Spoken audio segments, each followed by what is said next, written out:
এটা হলো গিয়ার, ঠিক আছে। এটা পিতে পার্কিং আর এ ব্যাক এন এ নিউট্রাল ডিতে ড্রাইভ। তো 2RL এই দুটোটা ড্রাইভ, কারণ এটা উচ্চ নিচু জায়গার ভিতরে 2RL ইউজ করতে হয়।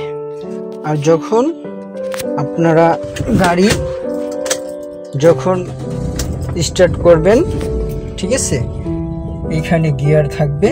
আপনি যখন রিভার্স দিবেন, পিছনের রিভার্সে যাবে, নিউট্রাল ডিতে ড্রাইভ, এলএ ড্রাইভ, টুতে ড্রাইভ, এলএ ড্রাইভ, ঠিক আছে। বাংলাদেশের জন্য ডি এনাফ।